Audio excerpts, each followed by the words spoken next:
Hey y'all, welcome. I'm Dylan, and perhaps you know me from various other contexts and chapters in life and have been following me on my journey. Or perhaps you're more recently tuning in after seeing me featured on Tharia's most recent Strangers Share Secrets series. And if that's the case, thanks for joining. And I'm really excited that you're here.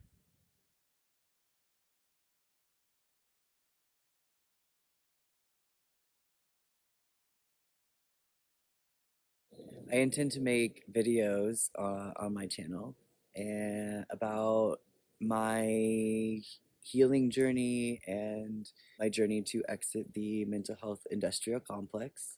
I have been seeking sovereignty, self-sovereignty for a few years now, specifically and actively and intentionally. And I have picked up a lot of what I feel could be beneficial information to others,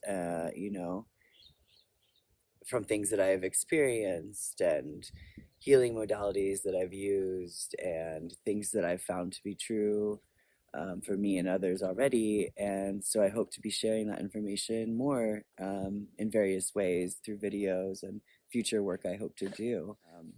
Before getting into all of that, I do want to offer a little bit of context about me and who I am and what I'm doing, in case you don't know me. And I'm just gonna try and like succinctly recap my life as effectively as possible. I was institutionalized at 14. I was placed in a psychiatric facility, and there were like 3 back-to-back admissions. The third one turned into me being moved into their residential unit, and I was there for around 7 months. When I left that facility, I was taking at least 8 psychiatric drugs. The thing is, though, is that this wasn't like a one-time isolated event. I didn't go in there and then come out and then just continue being like, I need these exact same drugs and, at the same dosage for the next 21 years. Like, there was, more to the story, of course, right? Like, there's a series of unfortunate events. So after I left there, like, I realized now, looking back, that I clearly there were reasons I was admitted, right? And I wasn't doing the best, but when I left there, I was definitely doing worse. And so now I've also been introduced to this concept of that there's something wrong in my brain. There's something defective in my brain, and I'm always going to need medication, these drugs, these like mind altering drugs. And I'm always going to need talk therapy. And those things, plus a lot of work, will give me a shot at a normal life.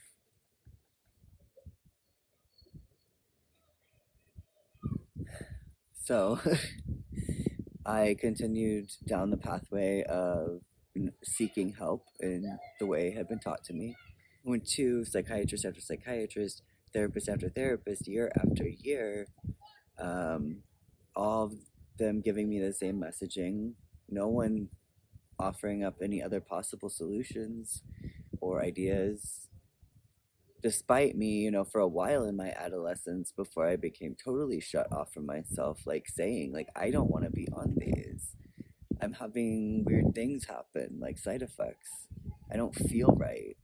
This is a lot. I can't stay awake in school, which the response to that at the time had been to give me ADHD meds then so that I would be able to stay awake in my classes. But the only reason I couldn't stay awake in my classes was because I was so doped up from all the other psych drugs. So, and I've been feeling lately in my life a lot of anger, and for a while now, that's really the only emotion I have been able to have, unfortunately. And I just, not one of those professionals like ever thought to say, maybe like let's see how your brain might continue to develop the way it should have at 14 before it was put on all of these. If you were to come off of these, like, how can we make that work for your life? Or it just honestly, anybody who could just have been human to be like, you're not broken.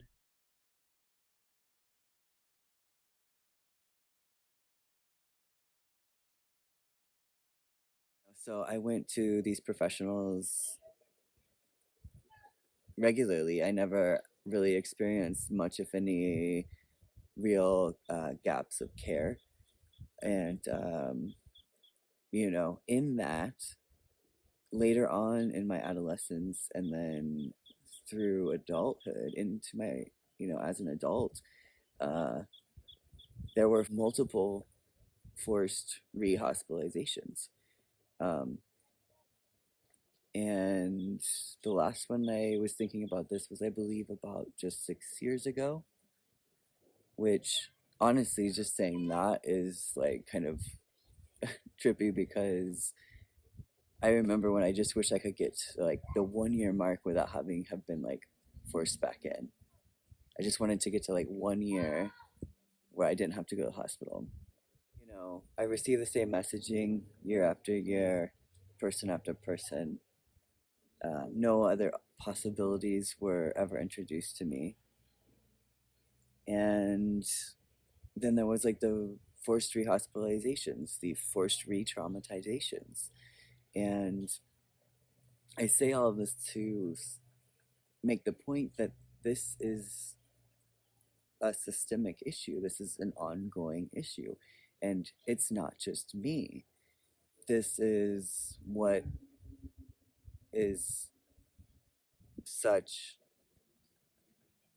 a pivotal point here, is that these systems are perpetuating these same things and these same harms year after year, decade after decade, and not much is changing. The story isn't changing. It's just more people are hearing and being exposed and forced into the story and their narrative, which is one of that their minds are broken, that we're broken. And part of why I want to share my story, and part of why I want to make more videos and have plans to do future work, is that I know now, I found within myself that narrative,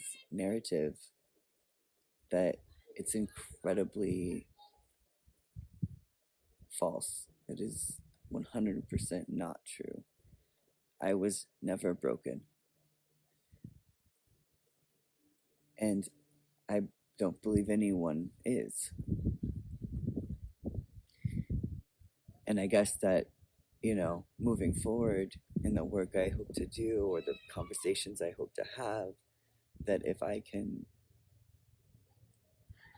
I guess, help other people see that there are other possibilities or ways of thinking, or at least considering how and what mental health is and looks like, and what we think it should be, and what we're being told it is.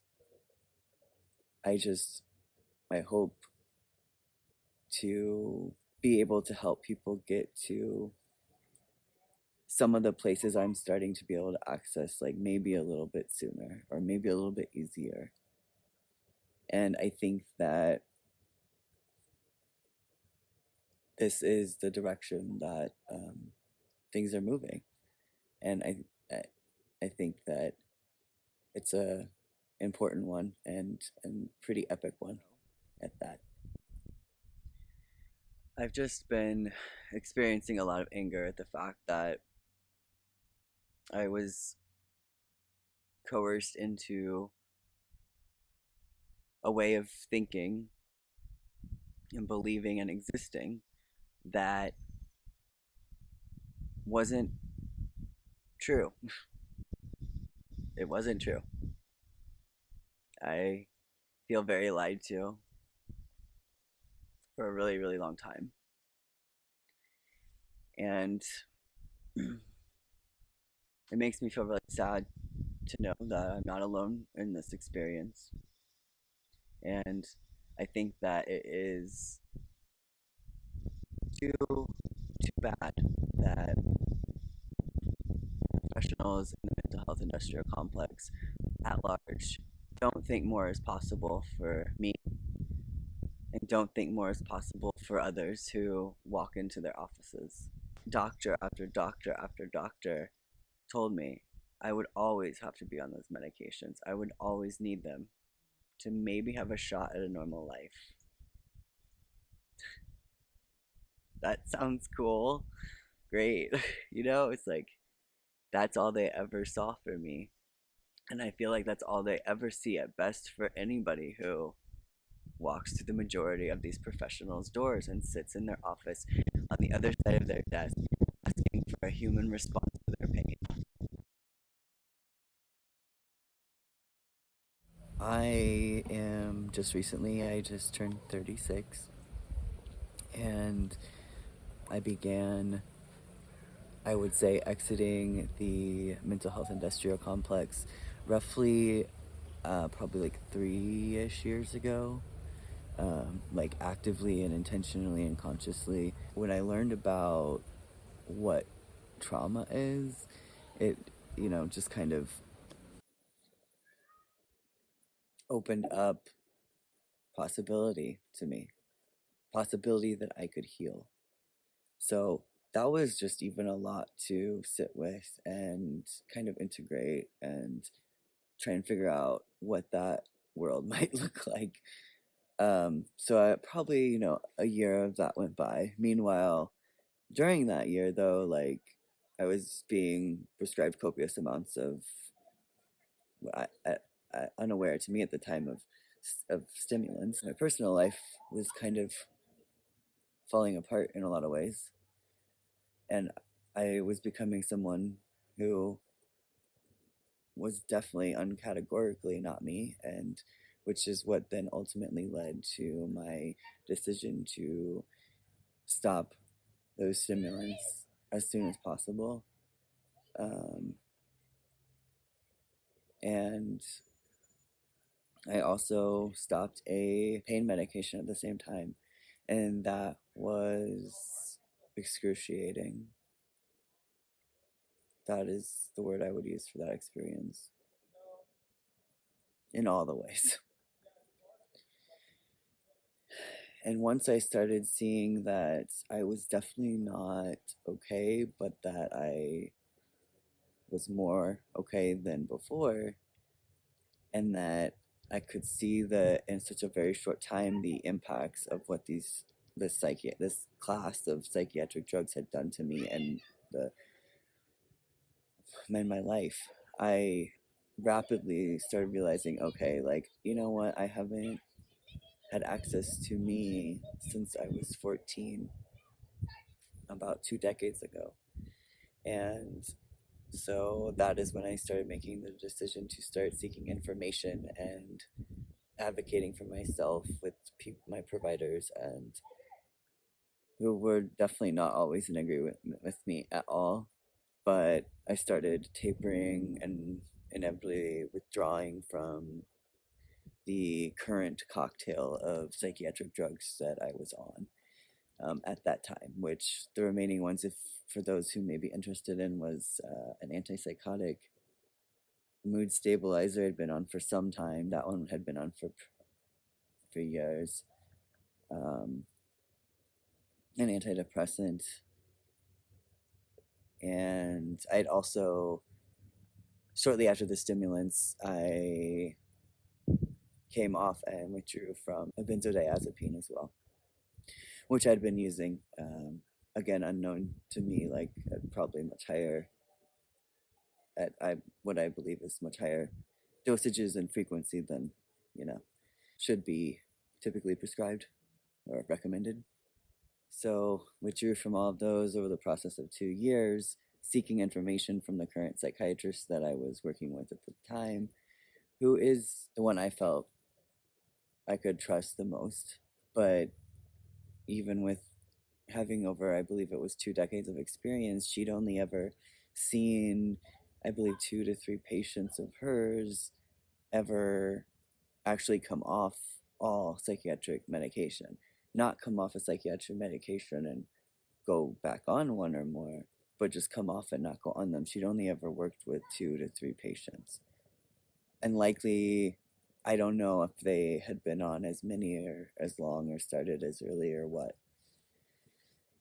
So it took a lot of like me seeking information on my own, and like I really dug into this stuff, and like I don't have all the answers and I didn't then, but like I did learn a lot of lessons about listening to my body and myself, and me getting to start saying yes or no and when and how much. That was empowering and beautiful and also terrifying and so exhausting, but so worth it. Fast forward to 2 months, about 2 months off, no intake of any psychiatric drugs. I departed on a year-long travel healing journey of sorts. And at this point, we are experiencing van life as a way of making that happen. You know, it's been a journey that started as one thing and has shifted and evolved. It has been such a monumental and profound container and platform for me to be able to really kind of deep dive into healing and all the ways that can happen and the ways it can look and what components are needed and what should be there, and you know, all of this for me um,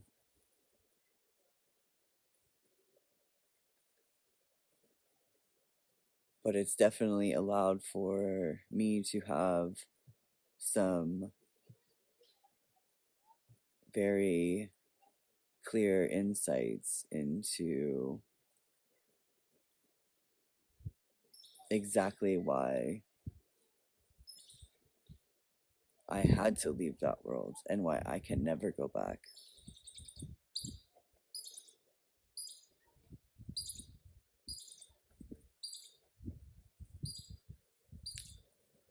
It has helped teach me in so many ways that I have the answers inside of me, and that it's me I need to be trusting above all else. It's not a, I don't trust anyone else, but I trust me first. I trust myself to show up for myself. And it's okay to ask for help in that. But I'm going to be there for me. I'm going to heal the trauma they left me with because I want to be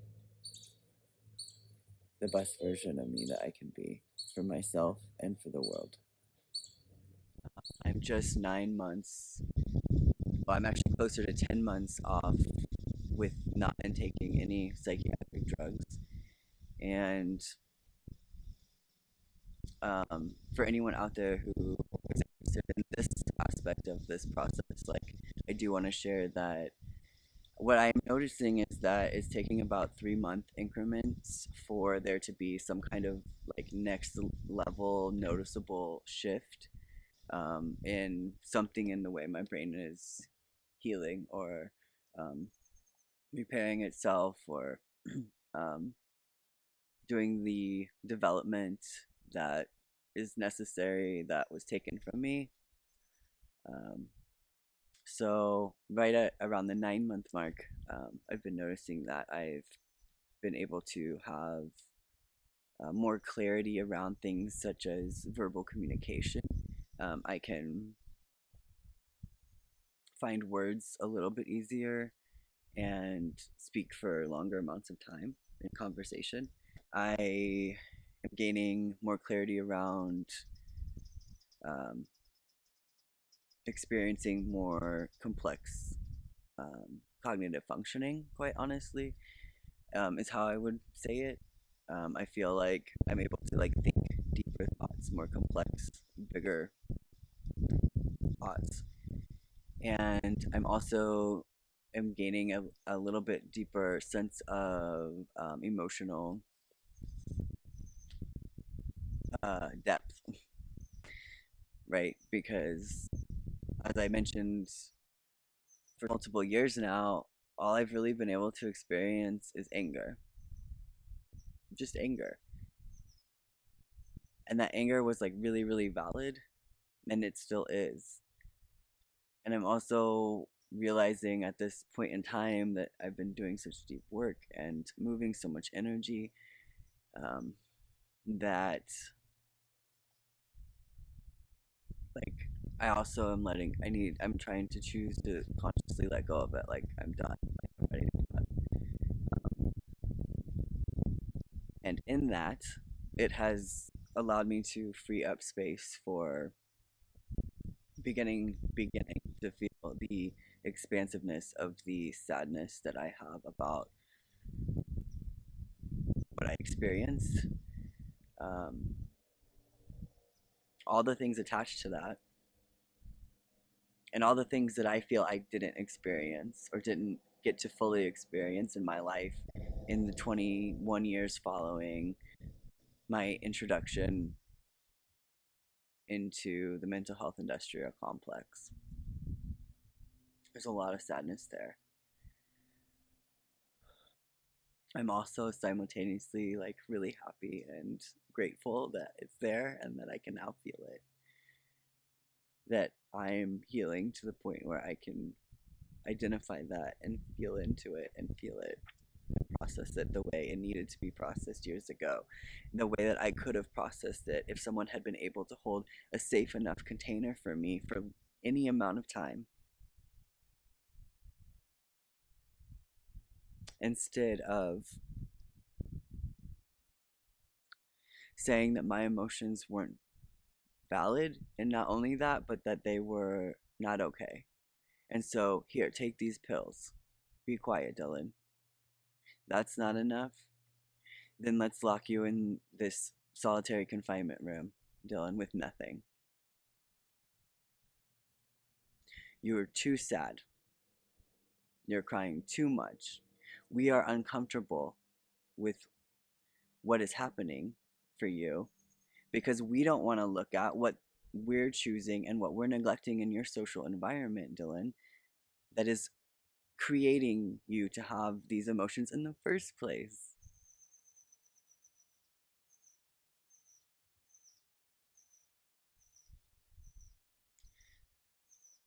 I have a lot of grief um, for myself, and I'm beginning to like really try and offer myself as much compassion as possible for the things that I experienced in that hospital that first time, and also everything that I subsequently experienced and believed about myself day after day for 22 more years. I have so much grief for that. And I also know that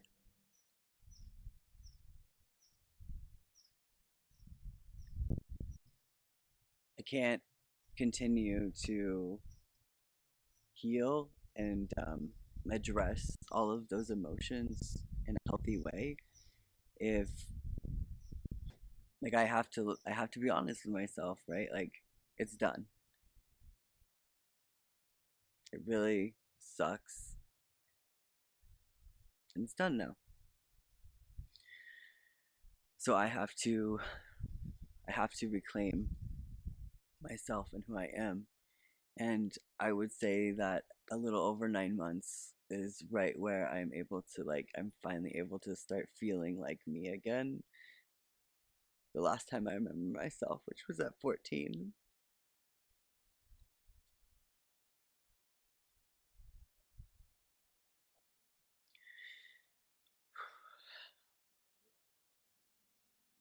I know that I can't continue to heal if I'm not willing to release the added layer of shame that I have around, at this point, yeah, who I am and how my brain works and doesn't work, and what my emotional experience is or isn't, what my gender is or isn't, what my sexuality is or isn't.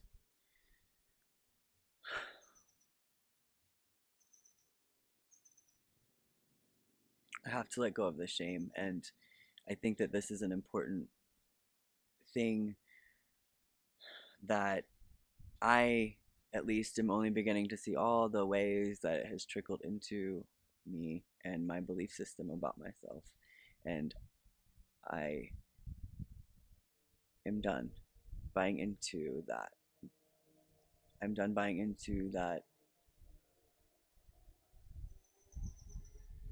because of A, B. Like, who says? I'm done feeling shame and that I can't talk about what I experience or what I feel or what I experience now and what I feel now because of XYZ. People will judge me. People will think I'm less than. My trauma wasn't enough. It wasn't this, it wasn't that. Like, these are just stories, and they're stories that we all tell ourselves. In letting go of that shame or beginning the process of learning how to and being able to embody that, what I've realized is that I am done being silenced. I have been silenced through coercion and guilt. I've been silenced through the mental health industrial complex. I've been silenced through messaging and conditioning of a colonized society. And I've been silenced through chemical restraint without informed consent. I have been silenced about identities that I hold and lived experiences that I've had in my life. Um, Not always that were of my choosing, and not all that I consented to. It's that added layer there creates the breeding ground for shame that keeps me and all of us stuck in our silence.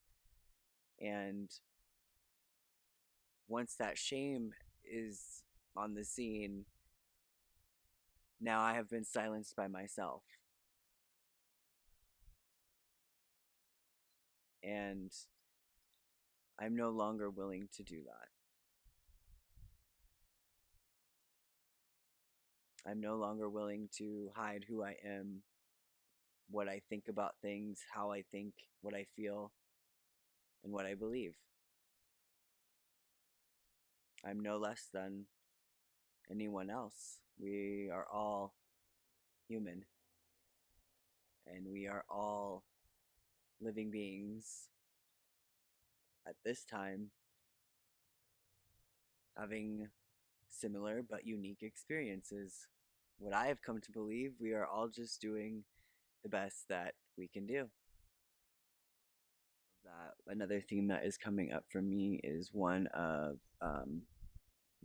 reclamation, reclamation of my body, reclamation of my mind, reclamation of my light, like me, like the most sacred, like home and purest love that there is, me. what makes me me. Like, I am reclaiming that. And I think a part of that is embodiment and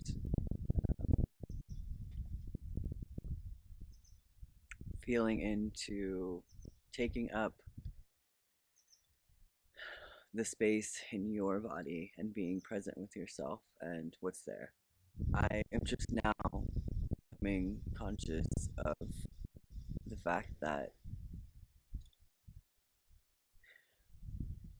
it's been 22 years and some of the experiences that shaped my way of being um, inside that hospital I was in as a teenager, um, the solitary confinement, the psychiatric drugs, the lack of trauma consciousness, which is a term borrowed by me from a teacher and friend of mine, that I think is really relevant here. They clearly weren't trauma informed, and I used to think, maybe it was like this like niche thing, right? Like it's the late 90s, and I've been told that maybe solitary confinement wasn't supposed to have been being used still on youth at that time period, um, in psychiatric facilities or something.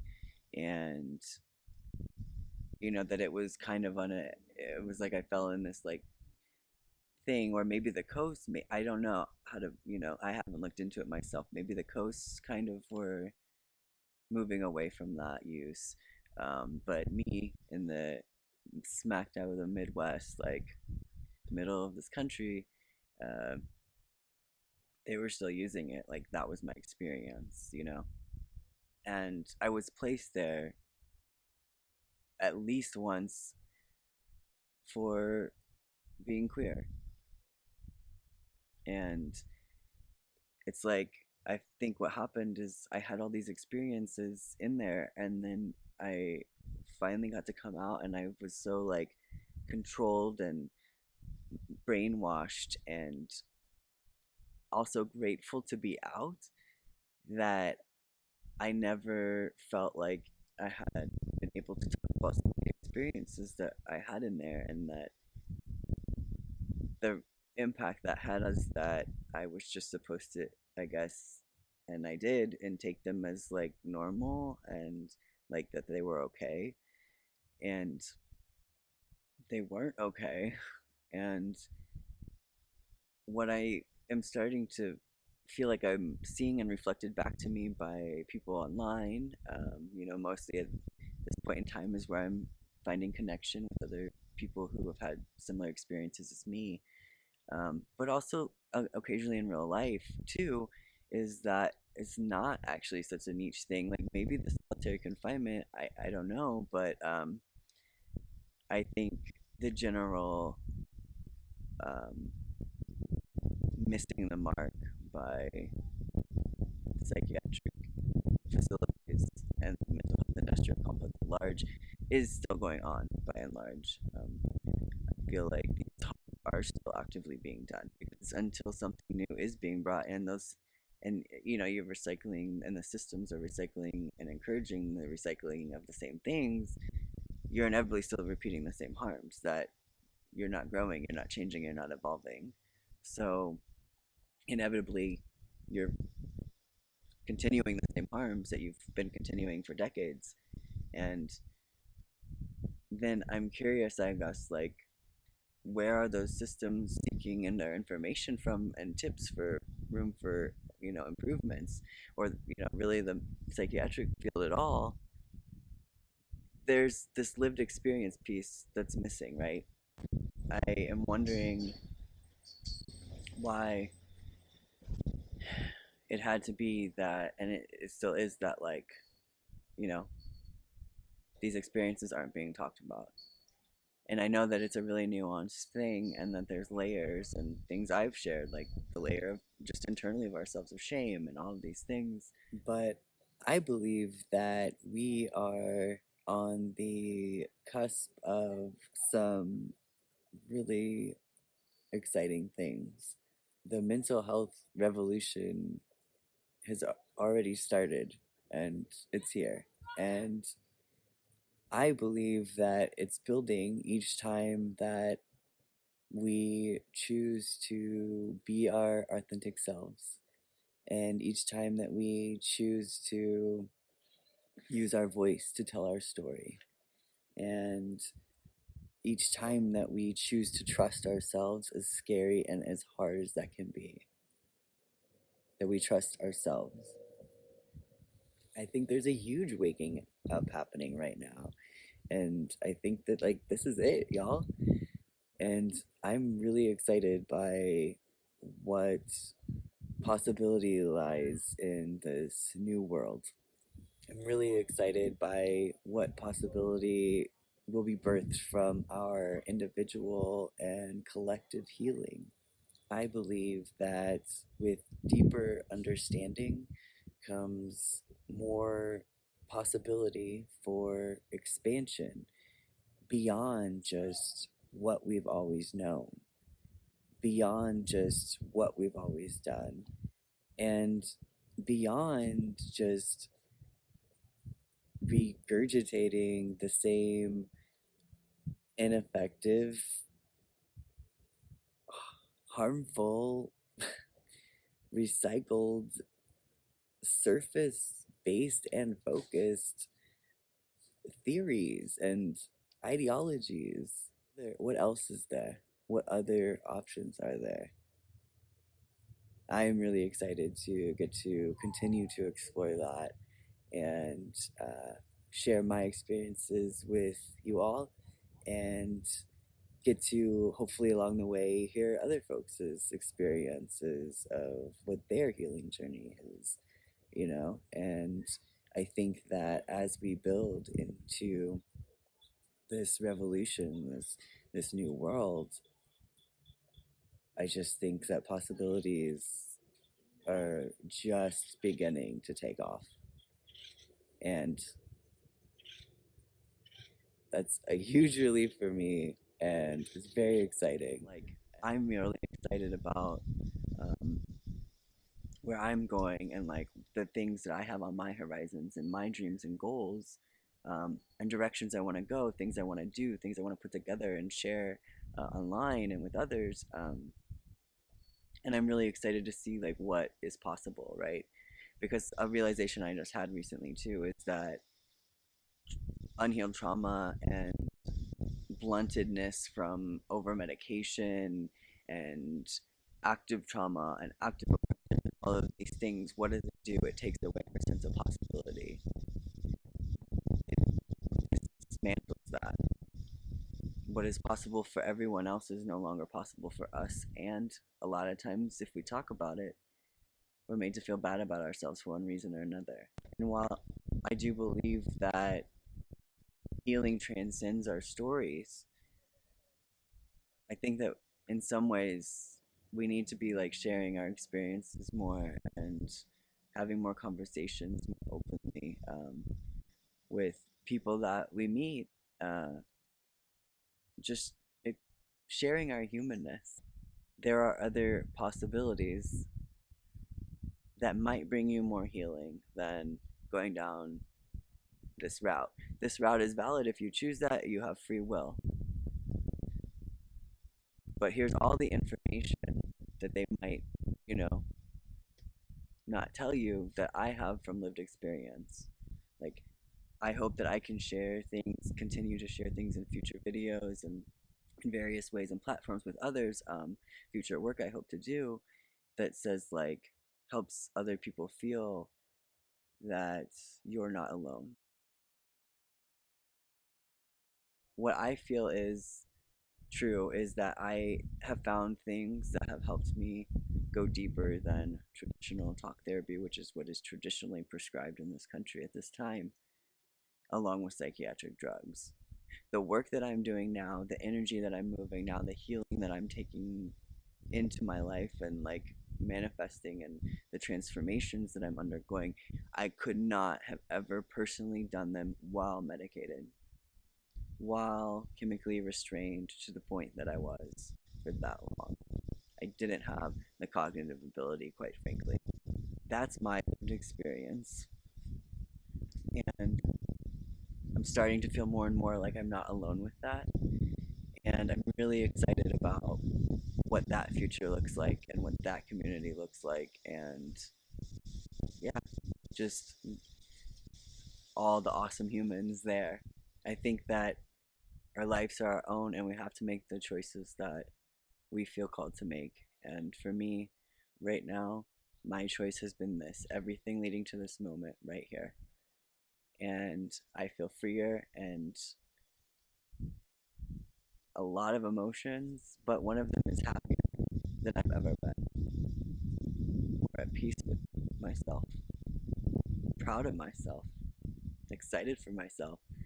Just a minute ago I said I have dreams and goals, and like I've never actually like been able to authentically say that and mean it and be excited and feel good about it and know that they're will happen and they're meant to, as they should.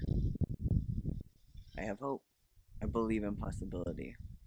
I will end this with saying that I hope that more and more people begin to find possibility in their life in the ways that feels good to them, and that people continue seeking healing and their understanding of it for them. And I hope that you all can give yourselves so much compassion and love along the way. It's a really necessary component of healing. Thank you all for being here and watching this and allowing me to finally have a space to share my story using the voice that I've been working so hard to reclaim. Thank you.